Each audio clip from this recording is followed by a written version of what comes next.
Selamat datang di channel Salam Cerdas, channel motivasi dan edukasi. Bagi Anda yang baru saja menemukan channel ini, mari bergabung dengan tekan subscribe, like, dan share kepada teman-teman Anda agar channel ini dapat berkembang. Dan bagi Anda yang telah mensubscribe dan mendukung channel ini, saya ucapkan banyak terima kasih.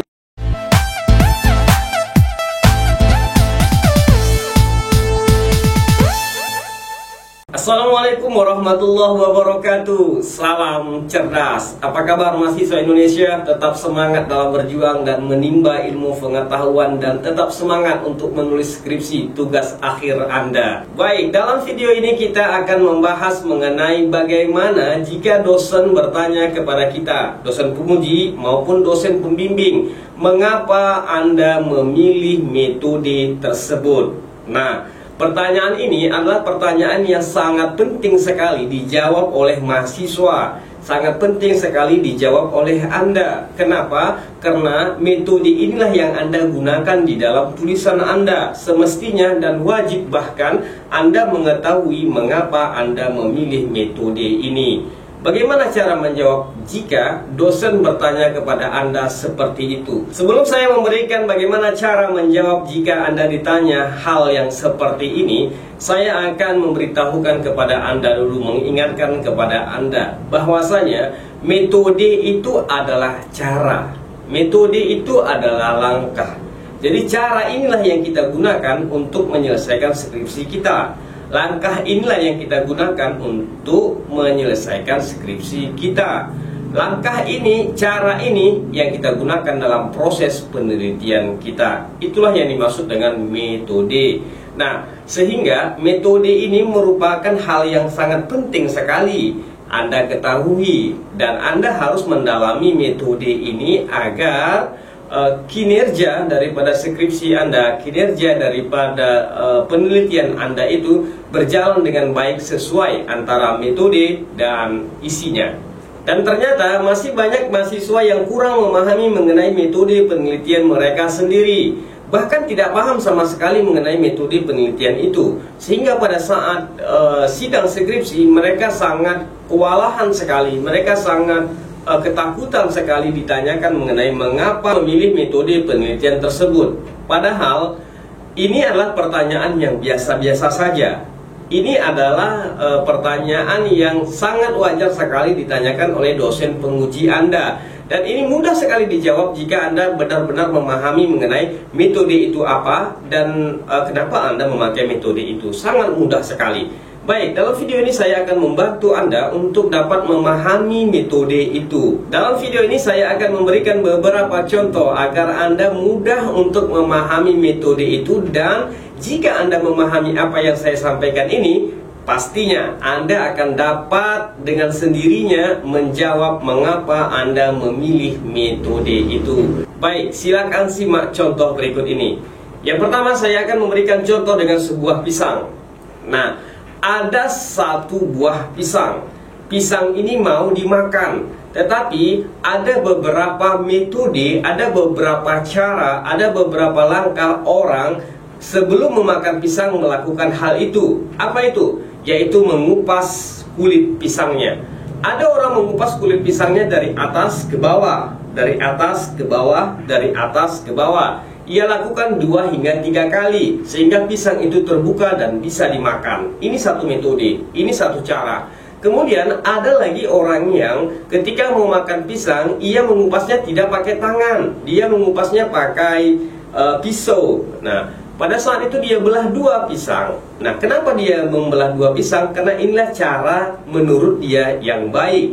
Nah, mungkin saja sebahagian daripada pisang itu ada yang busuk, sehingga dia harus menggunakan pisau ketika mengupasnya. Setelah terbelah 2 dengan pisau, mungkin saja dia akan petik dari atas, tarik ke bawah, petik dari atas, tarik ke bawah, petik dari atas, tarik ke bawah, seperti metode yang pertama tadi.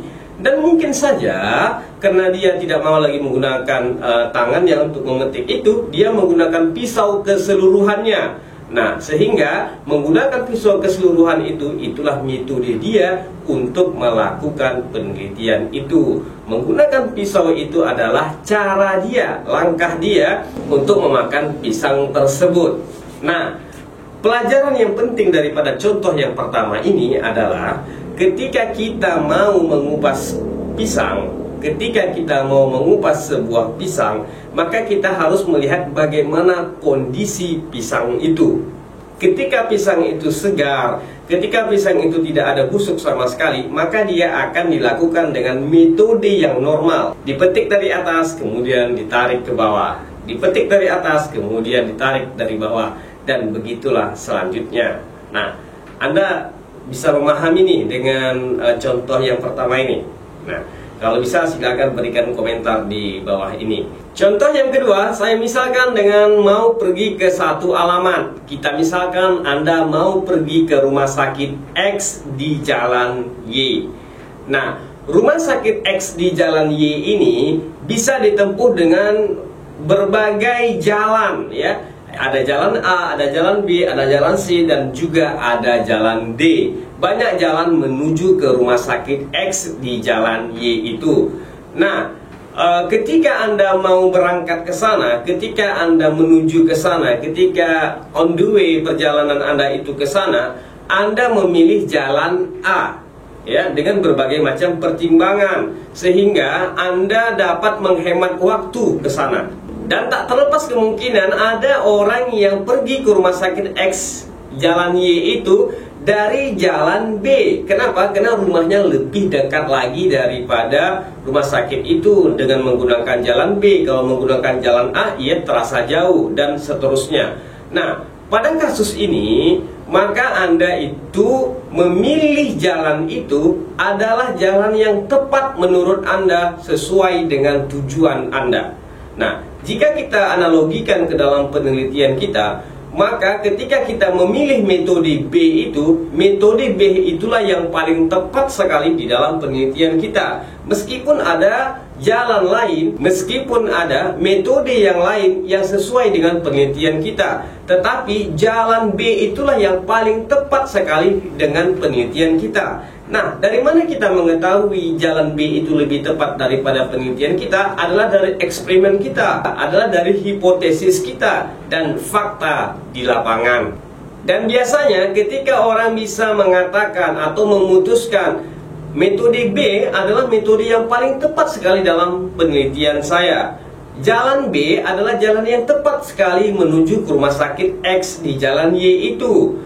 Nah, biasanya orang yang seperti ini adalah orang yang telah melakukan kajian terdahulu, adalah orang yang berdasarkan pengalamannya, berdasarkan pengamatannya. Maka posisi kajian terdahulu pada saat ini adalah menjadi amat penting sekali, karena ada kaitannya dengan kajian terdahulu. Dengan banyaknya Anda membaca kajian terdahulu, maka Anda akan sangat mudah sekali menjawab ketika dosen penguji Anda, dosen pembimbing Anda bertanya mengapa Anda memilih metode penelitian tersebut. Kemudian contoh yang ketiga yang saya misalkan di dalam video ini, saya ilustrasikan dengan durian.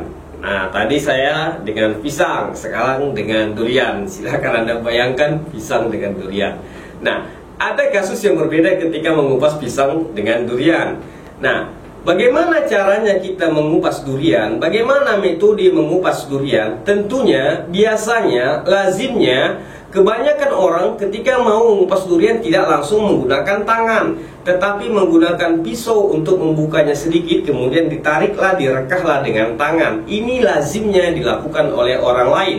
Kalau tidak dilakukan seperti ini, maka sulit sekali untuk membuka durian itu. Artinya apa?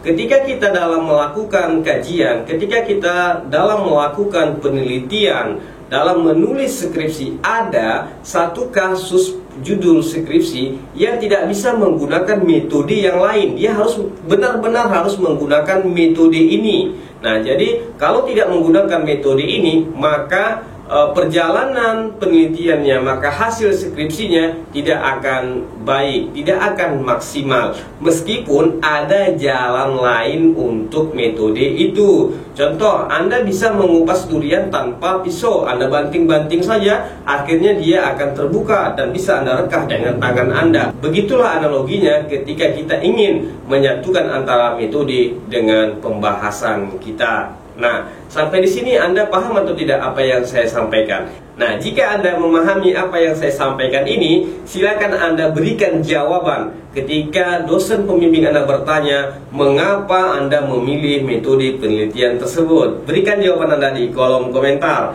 Dan jika Anda belum memahami apa yang saya sampaikan ini, silakan berikan kolom komentar di bawah juga agar saya dapat memahamkan Anda bagaimana caranya menjawab jika Anda ditanya mengapa Anda memilih metode penelitian tersebut. Baik, demikian yang dapat saya sampaikan. Mudah-mudahan ilmu ini bermanfaat bagi Anda. Dan jika memang ilmu ini bermanfaat bagi Anda, jangan lupa mari sama-sama kita kembangkan channel motivasi dan pendidikan ini. Wassalamualaikum warahmatullahi wabarakatuh dan salam cerdas.